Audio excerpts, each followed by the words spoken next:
Herkese selam, kanalıma hoş geldiniz. Bugün sizlerle birlikte milföyde neymiş dedirtecek cinsten çıtır çıtır kat kat çok güzel bir börek hazırlıyoruz. Mutlaka kaydedip deneyin. Denedikten sonra ise yorumlarınızı bekliyorum. Öncelikle videomu hangi ülke veya şehirlerden izlediğinizi de yazarsanız çok sevinirim. Hemen işimize, hamurumuzu hazırlamakla başlayalım. Bunun için toplamda 200 mililitrelik su bardağı ile 5 su bardağı kadar unu uygun bir kasenin içerisine alalım. Ardından üzerine 1 çay kaşığının yarısı kadar, ortalama 2 gram kadar instant maya ve 1 tatlı kaşığı silme olacak şekilde tuz ekledim. Ardından azar azar su ilavesi yaparak hamuru kaşık yardımıyla birazcık toparlıyorum. Hamur karıştırılmayacak kıvama geldiğinde kaşığı çıkardım ve elimle yoğurmaya devam ediyorum. Toplamda 5 su bardağı un için 2 su bardağı kadar su kullandım. Ben genellikle tariflerimde 200 mililitrelik su bardağını baz alarak ölçümü o şekilde tutuyorum. Sizler de öyle yaparsanız daha iyi olur. Ancak elinizdeki bardağın ölçüsünü bilmiyorsanız mutlaka aynı bardak ile hem unu hem de suyu ölçmeyi ihmal etmeyin. Hamuru tamamen pürüzsüz bir kıvam alıncaya kadar güzelce yoğurduktan sonra 2 eşit parçaya keserek elimle beze haline getiriyorum.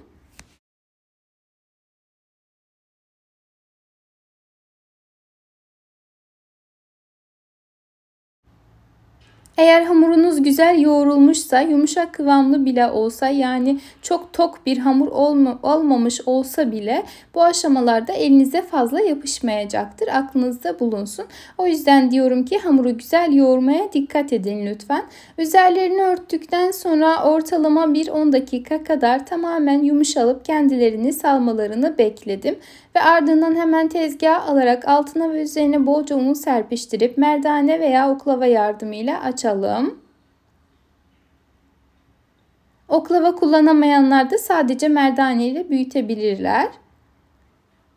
Bu arada içerisine maya ilave ettik ama çok az tuttuk. Farkındaysanız sadece bazı kişiler bazen hamurun kıvamını tutturamıyor. Mayasız olduğunda çok sert olduğunu söylüyorlar. Ben genellikle elim alışkın olduğu için sonuç her halükarda açıkçası güzel sonuç alabiliyorum. Şöyle söyleyeyim, ama sizler, yani ilk yapacak olan arkadaşlar bazen dediğim gibi hamurun kıvamı yakalayamıyor veya herhangi bir aksilik yaşıyor ve hamur sert olabiliyor. Sadece o amaçla içerisine çok az miktarda maya ilave ediyoruz.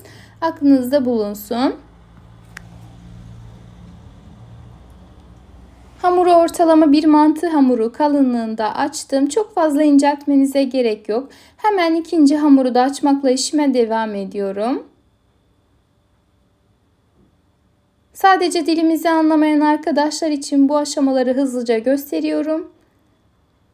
İsterseniz videoyu hızlandırıp o şekilde de izleyebilirsiniz. İkinci hamuru da hızlıca gösterdim. Yani her iki hamuru eşit ölçülerde açtıktan sonra üzerlerine oda ısısında yumuşamış tuzsuz tereyağını bir katman halinde sürüyorum. Üzerinin tamamen ıslanmış olmasına dikkat edelim.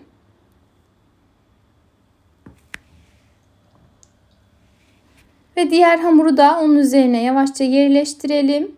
Kenarlarda eğer hamur büyük kaldıysa elinizle çekiştirerek hamuru eşitleyebilirsiniz.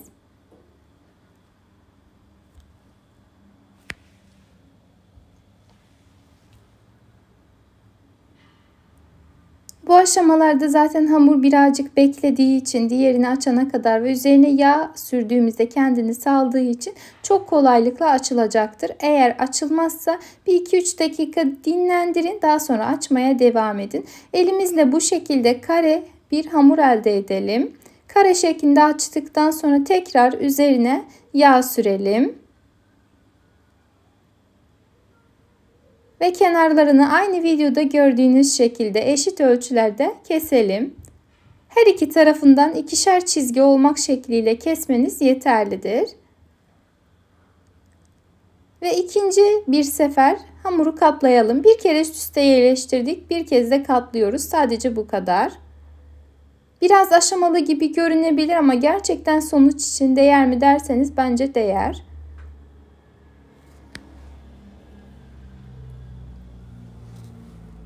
Tekrardan kuru kalan kısımlarına yağ sürelim. Katladığımız kısımları yağsız kalmasın diye. Her katman mutlaka yağlı olmalı ki hamur incecik olsun.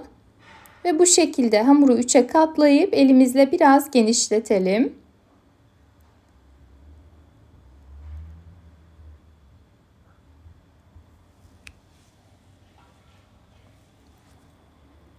Eğer hamuru başta güzel yoğurduysanız sonrasında çalışması gerçekten çok keyifli olacaktır. Şimdi altını ve üzerini streçle güzelce kapattım. Hava almayacak şekilde, yani hiçbir yeri açık kalmayacak şekilde kapattıktan sonra böylece hamurumuzu en az yarım saat kadar buzdolabında dinlenmeye alalım. Dilerseniz bir gece öncesinden hazırlayıp ertesi güne kadar bekletip ertesi gün tekrar işinize devam edebilirsiniz. Tamamen size kalmış. Yani oldukça kolay bir şey. Önceden hazırlarsanız işiniz açıkçası daha da pratik olmuş olur. Ben iç harcı olarak ıspanaklı bir iç harcı yapmayı tercih ettim. Ortalama 250-300 gram kadar diye düşünelim. Çünkü yarım kilo almıştım ve çok fazlasını kullanmadım. 250-300 gram gibi bir ıspanak aldım. Önceden tabii güzelce yıkamıştım. Suda bekletmiştim, etmiştim. O aşamaları göstermiyorum. İnce şekilde doğradım. Ardından üzerine birazcık tuz ekledim ki suyunu versin tamamen. O acı suyu çıksın. Ve de böreğimiz pişerken hamurunu sulandırmasın. Bu çok önemli. Elimle güzelce sıkıp o acı suyunu çıkardıktan sonra farklı bir kasenin içerisine alıyorum. Dibinde bu şekilde su kaldı. İsterseniz biraz dinlendirirseniz elinizle ovuşturmadan da kendi suyunu salacaktır. Diğer taraftan yarım demet kadar ince kıyılmış maydanozu içerisine aldım. Ve biraz pul biber, tuz ekliyorum.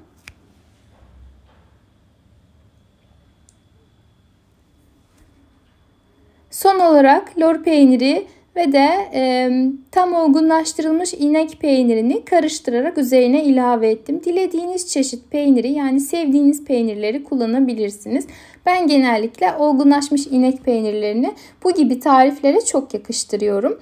Ve harcımızı karıştırıp hemen bir kenarda beklemeye aldım. Diğer taraftan hamur yeteri kadar dinlenmiş, yani tamamen soğumuş, içerisindeki tereyağı donmuş vaziyette şu anda. Hızlıca tezgahın üzerine alıyorum. Hamurun üzeri birazcık nemli gibi olduğu için, yani buzdolabında beklediği için hamurun altını ve üzerini olabildiğince güzel bir şekilde unlamayı ihmal etmeyelim. Unladıktan sonra ise açarken özellikle dikkat etmemiz gereken şey hamurun katlarına, yani laminasyonuna zarar vermemek. O yüzden aynı videoda gördüğünüz şekilde merdane ile veya oklavayla öncelikle yavaş yavaş baskılar uygulayalım. Hamuru biraz büyütelim ki katları tamamen eşit bir şekilde açılmış olsun. Ardından klasik şekilde üzerinden yayarak videoda gördüğünüz gibi açabilirsiniz. İlk aşamada bolca un kullanın, ancak sonrasında çok fazla un kullanmamaya dikkat edin. Hamuru olabildiğince incelttikten sonra bir hamur kartı yardımıyla kare dilimler şeklinde keselim. Bu aşamada ben dilimleri nedense ilk kez, yani genelde çok dikkatli keserim. Çok fazla eşitleyemedim. Bu arada en kenarında kalan kısımları çok ince şekilde çıkartabilirsiniz. Çıkartırsanız daha iyi olur. Onu daha sonrasında ayrı pişirip değerlendirebilirsiniz. Yani o hamurları da tabii ki de çıkartıp israf etmiyoruz.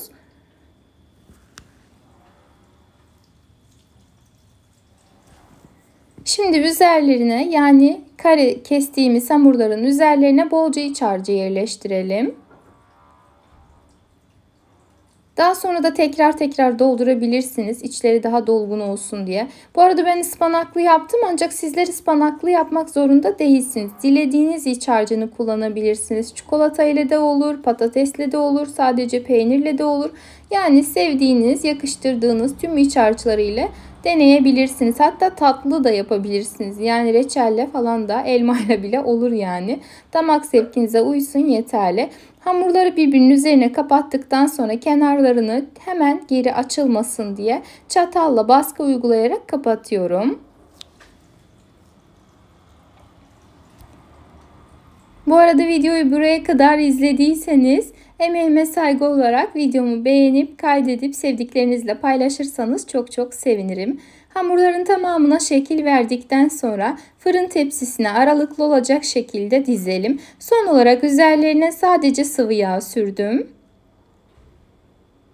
Üzerinin çıtır değil, daha yumuşak kıvamlı olmasını isterseniz eğer, o zaman süt, yumurta veya yoğurt, su sürebilirsiniz. Tamamen size kalmış. Yani üzerine sürdüğünüze göre üzerinin de görüntüsü tamamen değişecektir. Ancak sıvı yağ sürerseniz aynı videoda gördüğünüz şekilde çıtır çıtır bir görüntü elde edeceksiniz. Önceden ısıtılmış 180 derece fırında altı ve üzeri nar gibi kızarıncaya kadar pişirdim. Burada ışıktan dolayı birazcık üzeri hafif açık renkli görünebilir, ancak gerçekten yanmak üzereydi. O yüzden hemen hızlıca fırından aldım.